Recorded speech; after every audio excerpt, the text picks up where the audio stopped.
Let's make a bajra roti, otherwise it's called a બાજરાના રોટલા. બાજરાના રોટલા બનાવવા માટે ઓનલી સિમ્પલ બે ઇન્ગ્રેડિયન્ટ્સ છે. We need only two ingredients, bajra flour and salt and water.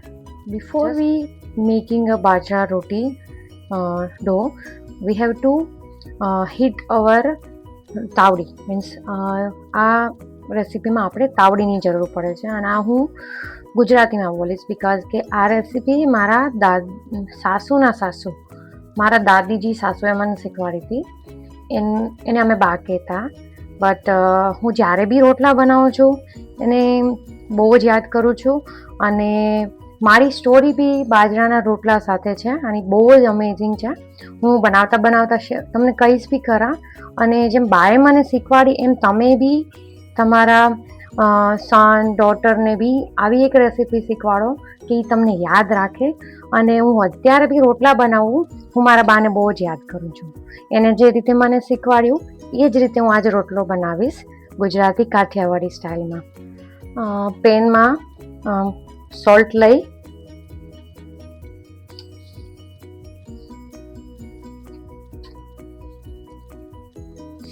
અને એને બા પાણી નાખી અને હાથેથી ઓગાળી દેતા હતા પહેલાં.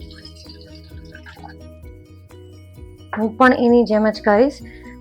પાણીમાં એ સોલ્ટમાં આખું ડિઝોલ્વ થઈ જાય પછી એ બાજરાનો લોટ એડ કરતા હતા. હું પણ એમાં એડ કરીશ.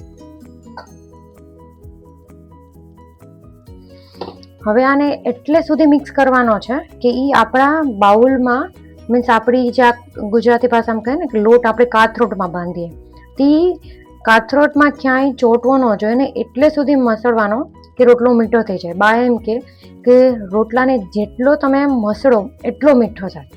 એટલે પાણી આપણે જેમ જો એમ એડ કરશું. અત્યારે આપણે એને મિક્સ કરીએ અને એક ડો બનાવીએ.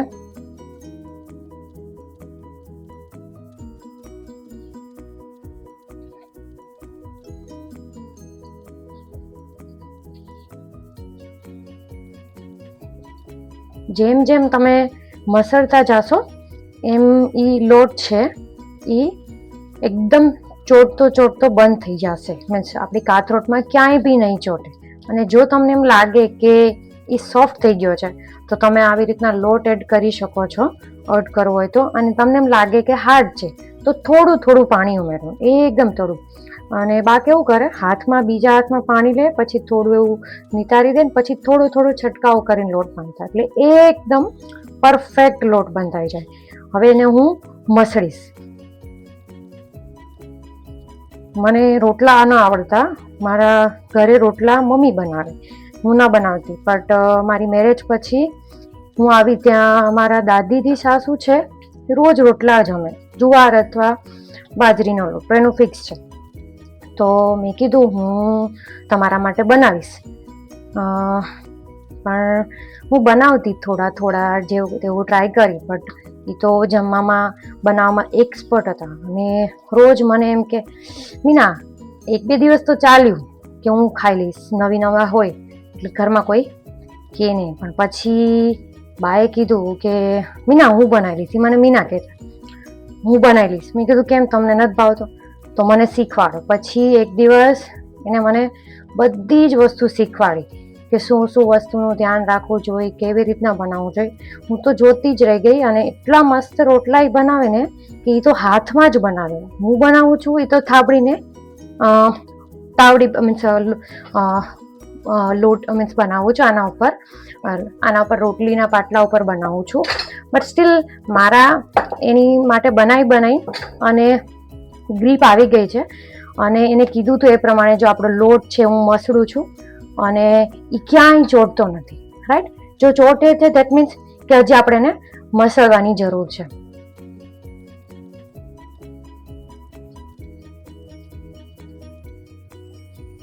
બા તો હાથેથી જ બનાવતા, પણ હું થાબડીને બનાવું છું. અને એ રીતે બી બહુ બને છે, સારા જ બને છે. અને પછી તો હું જ્યારે બી બા ઘરે આવે તો એને રોટલો બનાવી દઉં, અને પછી મારા હાથનો રોટલો ખાતા થઈ ગયા. બિકોઝ કે એને જ મને શીખડાવ્યું અને હું પછી એના માટે રોટલો બનાવતી. અત્યારે છે નહીં, પણ જ્યારે બી હું રોટલા બનાવું હું બાને બહુ મિસ કરું છું. કે એને મને બહુ મસ્ત શીખવાડ્યું છે, જે હું મારી ડોટરને શીખવાડીશ કે એ બી કેરી ઓન કરે. રોટલાને આપણે લોટ છે એ મસળીને કમ્પ્લીટલી ડો આપણો તૈયાર છે.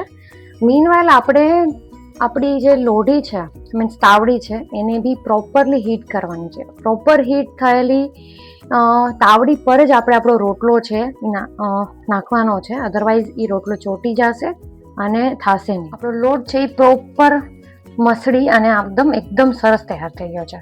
પછી આપણે જે લોટ બાંધ્યો હતો એમાં થોડુંક જ પાણી લેવાનું છે અને પાણીનો યુઝ આપણે આપણી ફર્સ્ટ 4 ફિંગર છે એમાં થોડો જ યુઝ કરવાનો, તો આપણને પાણી બી પ્રોપર જશે અને રોટલો બનાવવામાં બી હેલ્પફુલ થશે. પહેલાં આપણે થાબડીને બનાવીએ છીએ એટલે આપણા રોટલીના પાટલા પર બાજરાનો લોટ થોડો સ્પ્રિંકલ કરી દઈએ.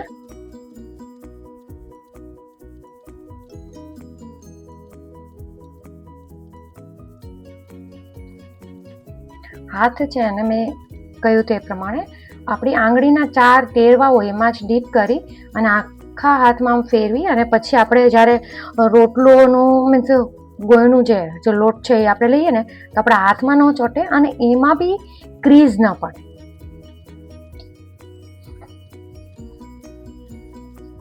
પછી જેમ તમે એને મસળતા જશો પછી એને આપણે પાટલા પર આ રીતે રાખી દેશું અને મેં જે કહ્યું તે પ્રમાણે એમ જેમ 4 ફિંગરને આમ ડીપ કરી અને પછી પાણી સ્પ્રેડ કરી અને આપણે એને રાઉન્ડ કરતા જશું એટલે એ મૂવ બી થશે એકદમ પરફેક્ટ અને એક આખું રાઉન્ડ લેયર બી થઈ જાય. ઇન બિટવીન તમને એમ લાગે કે ફ્લોરની જરૂર છે તો રોટલો ધીમા હાથે ઊંચું કરીને બી તમે લોટ છે એ આમ સ્પ્રેડ કરી શકો છો. મેં તો એટલો જ સ્પ્રેડ કર્યો છે કે એમાં ઓલરેડી મને સફિશિયન્ટ લાગે એટલો જ છે. આ રોટલો છે આપણો, એને હવે આપણે જે ઉપરની સાઈડ છે મીન્સ આ ઉપરની જે ફોરેડ લેયર છે ફર્સ્ટ સાઈડ છે જ્યાંથી આપણે એને શેપ આપ્યો છે એને આપણે રોટલામાં મીન્સ તાવડીની નીચેની સાઈડ પર રાખશું.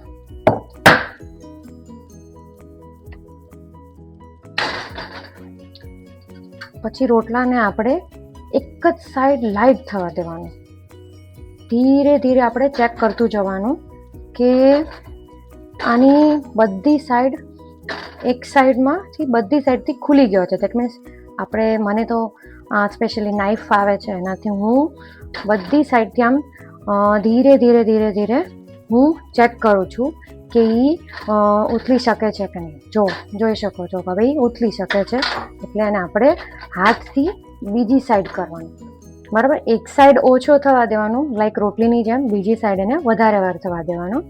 એટલે હવે એ થોડો જાજો ટાઈમ લેશે, આઈ થિંક 3-4 મિનિટ જેવું લેશે, પછી કૂક થઈ જશે. વચ્ચે આપણે ચેક કરતું રહેવાનું કે એ કઈ સાઈડ કૂક થયો છે. જો આ સાઈડ કૂક નથી થયો તો આપણે એને આ સાઈડ ઉપર પ્રેસ કરી અને થોડી વાર રાખવાનું અને પછી પાછું ચેક કરવાનું થોડી વારમાં કે એ સાઈડ થઈ ગયું છે. તેને આવી જ રીતના આપણે પાછળની બધી જ સાઈડ એને આપણે પ્રોપરલી કૂક કરવાની છે.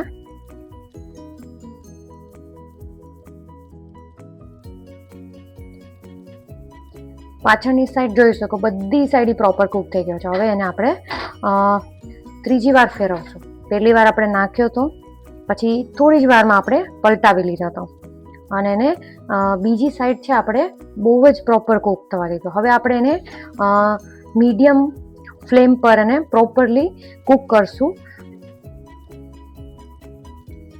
હવે આપણે ચેક કરશું કે આપણો રોટલો ફૂલીને એકદમ ગોળ થઈ ગયો હશે અને આપણે વચ્ચે બી ચેક કરते રહેવાનું કે એ થઈ ગયો છે કે નથી થઈ ગયો.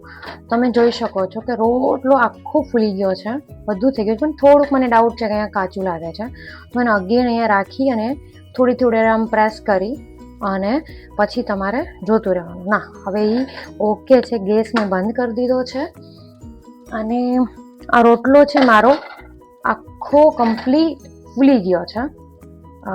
એ તો એમ કરતા હતા કે આખી પોપડી કાઢે પછી એમાં અંદર બી ઘી લગાવે અને બહાર બી લગાવે, પણ હું ખાલી ઉપર જ ઘી લગાવું છું.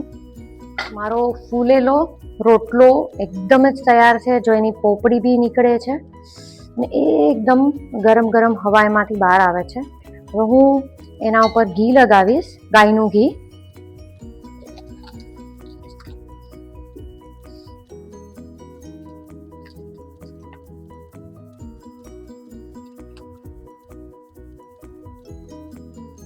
અને એની જેમ મારા મમ્મી બી ભાખરીમાં એવું કરતા કે આમ ખાડા પાડે, એટલે ઘી અંદર જતું રહે પ્રોપર. અને મારો ફૂલેલો એકદમ મસ્ત રોટલો તૈયાર છે. એનો હું હાફ પોર્શન જ લઈશ, બિકોઝ કે આ બહુ મોટો રોટલો છે. અને એને હું દેશી કાઠિયાવાડી કહીએ ને કે મેથીની ભાજી અને લીલી ડુંગળી અને કમ્પ્લીટ મીલ બનાવવા માટે હું એને હાઈ પ્રોટીન બનાવવા માટે એની સાથે ગ્રીક યોગર્ટ પણ એડ કરીશ. કમ્પ્લીટ કાઠિયાવાડી બાજરીનો રોટલો, મેથીની ભાજી, લીલી ડુંગળી for fibre and antioxidant and very beneficial green ડુંગળી મીન્સ કે ને લીલી ડુંગળી સ્ટોક બી છે લીલી ડુંગળીનો. અને સાથે મેં હાઈ પ્રોટીન 100 ગ્રામ જેટલું ગ્રીક યોગર્ટ લીધું છે. આ એક કમ્પ્લીટ મીલ છે, પણ હું આમાંથી અડધો રોટલો જ લઈશ.